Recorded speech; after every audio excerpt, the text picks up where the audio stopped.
শোবিজের আলোচিত জুটি নির্মাতা রায়হান রাফি ও চিত্রনায়িকা তমা মির্জার প্রেমের গুঞ্জন নতুন কিছু নয়। দীর্ঘ কয়েক বছর ধরে নানা উৎসবে ও ব্যক্তিগত মুহূর্তে একসঙ্গে থাকতে দেখা যায় তাদের, যা ভক্তদের মনে প্রেমের বার্তা ছড়িয়েছে। তবে রায়হান রাফি একাধিকবার বলেছেন তাদের মধ্যে শুধুই ঘনিষ্ঠ বন্ধুত্ব রয়েছে, প্রেম নয়। গত বছর তিনি স্পষ্ট করেছিলেন, তমার সঙ্গে আমার সম্পর্ক ভালো বন্ধুত্বের, গুঞ্জনগুলো সত্য নয়। অন্যদিকে তমা মির্জাও জানিয়েছেন, ভালোবাসা না থাকলে বন্ধুত্বও থাকে না। গত বছরের শেষে সম্পর্কের মধ্যে কিছু দূরত্ব সৃষ্টি হলেও চলতি বছর মার্চে আবারও দেখা গিয়েছিল তাদের ভালো মুহূর্ত। রায়হান রাফির জন্মদিনে কেক কাটা থেকে শুরু করে বিভিন্ন অনুষ্ঠানে একসঙ্গে সময় কাটানো। যদিও গোপনে বিয়ে সংসারের গুঞ্জন ছড়ালেও এখন তাদের মধ্যে সেই সম্পর্ক আর নেই বলেই শোনা যাচ্ছে।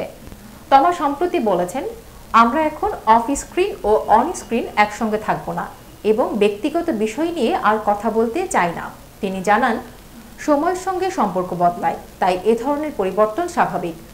গত বছর তমার জন্মদিনে রায়হান একটি হৃদয়স্পর্শী পোস্ট করেছিলেন, যেখানে তিনি তমাকে নিয়ে নতুন বছর উদযাপনের কথা উল্লেখ করেন। তমাও তার প্রতি কৃতজ্ঞতা প্রকাশ করেন, তবে তা এখন শুধুই স্মৃতি হয়ে রয়ে গেছে।